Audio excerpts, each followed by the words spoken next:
પાટણમાં ધારપુર મેડિકલ હોસ્પિટલમાં વિદ્યાર્થી સાથે રેગિંગનો મામલો સામે આવ્યો। MBBS પ્રથમ વર્ષમાં અભ્યાસ કરતા અનિલ મેથાણિયાનું મોત નીપજ્યું। તો મોડી રાત્રે વિદ્યાર્થી પરિષદના કાર્યકરોનું ધારપુર ખાતે વિરોધ પ્રદર્શન યોજાયું। તો પાટણથી આ સમાચાર મળી રહ્યા છે। કાર્યકરોએ હોસ્પિટલ ખાતે ન્યાયની માંગ સાથે સૂત્રોચ્ચાર કર્યા છે। તો પોલીસ અને એબીવીપીના વિદ્યાર્થીઓ વચ્ચે ઘર્ષણ સર્જાયું છે। ત્યારે પોલીસ દ્વારા 18થી વધુ એબીવીપીના કાર્યકર્તાઓને ડિટેન કરવામાં આવ્યા છે। તો ડીન હાર્દિક શાહે એન્ટી રેગિંગ કમિટીની બેઠક યોજી હતી। ત્યારે એન્ટી રેગિંગ કમિટી 27 જેટલા વિદ્યાર્થીઓની પૂછપરછ કરી। 15 જેટલા સિનિયર વિદ્યાર્થીઓને આ મામલે સસ્પેન્ડ કરવામાં આવ્યા છે। ત્યારે ધારપુર ડીન દ્વારા પોલીસ ફરિયાદની કામગીરી શરૂ કરવામાં આવી છે। તો પાટણથી આ સમાચાર મળી રહ્યા છે। ધારપુર મેડિકલ હોસ્પિટલના વિદ્યાર્થી સાથે રેગિંગનો જે મામલો સામે આવ્યો હતો। MBBS પ્રથમ વર્ષમાં અભ્યાસ કરતા અનિલ મેથાણિયાનું રેગિંગને લઈને મોત નીપજ્યું હતું। મોડી રાત્રે વિદ્યાર્થી પરિષદના કાર્યકરોનું ધારપુર ખાતે વિરોધ પ્રદર્શન।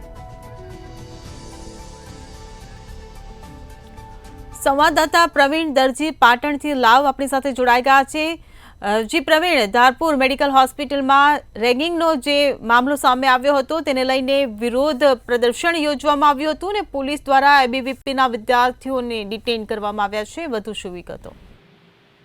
जी हिरल कही शकाय तो पाटण जिल्लानी अंदर धारपुर मेडिकल कॉलेज है तेनी अंदर रेगिंग नो मामलो प्रकाश में आव्यो हतो। तेने लईने हालमां समग्र पाटण जिल्लानी अंदर चकचार मची जवा पामी है, कारण के आ रेगिंग ની અંદર વિદ્યાર્થીનું મોત થયું હતું ને આ મોતને પગલે સમગ્ર પાટણ જિલ્લાની અંદર હાલ ટોપ ઓફ ધી ટાઉન કિસ્સો બની જવા પામ્યો છે। જો કે આ સમગ્ર ઘટનાની અંદર એવું છે કે પાટણની જે ધારપુર મેડિકલ કોલેજ છે તેની અંદર જે વિદ્યાર્થી હતો તેની સાથે તેના સિનિયર વિદ્યાર્થીઓ દ્વારા રેગિંગ કરવામાં આવ્યું હતું અને તેને લઈ અને આ વિદ્યાર્થીને લગભગ 2 થી 3 કલાક જેટલો ઇન્ટ્રોડક્શન માટે ઉભો રાખવામાં આવ્યો હતો અને ત્યારબાદ વિદ્યાર્થી જે બેભાન થઈ ગયો હતો અને બેભાન થઈ જવાના કારણે તેનું ત્યાં મોત થઈ ગયું હતું। જો કે આ ઘટનાને પગલે તાત્કાલિક પોલીસ પણ દોડી આવી હતી અને પોલીસ દ્વારા સમગ્ર મામલાને લઈ અને તપાસ હાથ ધરવામાં આવી હતી। વિદ્યાર્થીનું જે છાત્ર હતો જે મૃત્યુ પામ્યો હતો તેનું પીએમ પણ કરવામાં આવ્યું હતું અને ત્યારબાદ સમગ્ર મામલાને ટોપ ઓફ ધી ટાઉન બની જતા આ ઘટનાને પગલે વિદ્યાર્થીને ન્યાય મળે તેના માટે એબીવીપીના જે સંગઠનના લોકો હતા તે મોડી રાત્રિએ ધારપુર મેડિકલ કોલેજ ખાતે બેસી ગયા હતા, ધરણા યોજ્યા હતા અને વિરોધ સૂત્રોચ્ચાર કર્યા હતા।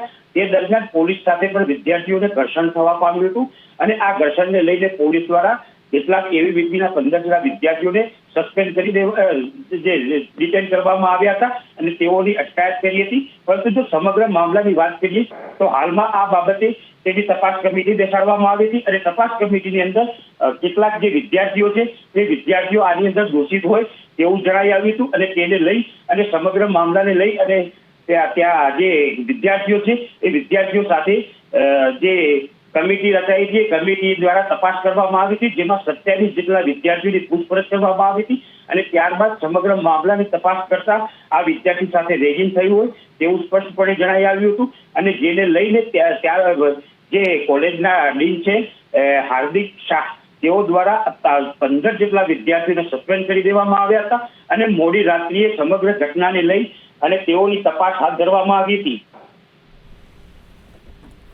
जी प्रवीण, समग्र माहिती बदल आभार।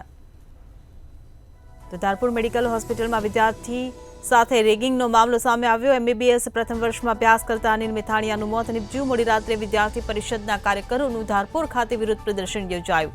त्यारे कार्यकरोए होस्पिटल खाते न्यायनी मांग साथे सूत्रोच्चार कर्या हता। तो पोलीस अने एबीवीपीना विद्यार्थीओ वच्चे घर्षण योजायुं। पोलीस द्वारा 8 थी वधु एबीवीपीना कार्यकर्ताओने डिटेन करवामां आव्या छे। तो डीन हार्दिक शाहे एंटी रेगिंग कमिटीनी एक बैठक योजी हती। एंटी रेगिंग कमिटी 27 जेटला विद्यार्थीओनी पूछपरछ करी हती। त्यारे 15 जेटला सीनियर विद्यार्थीओने आ मामले सस्पेन्ड करवामां आव्या छे। तो धारपुर डीन द्वारा पोलीस फरियादनी कामगीरी शरू करवामां आवी छे।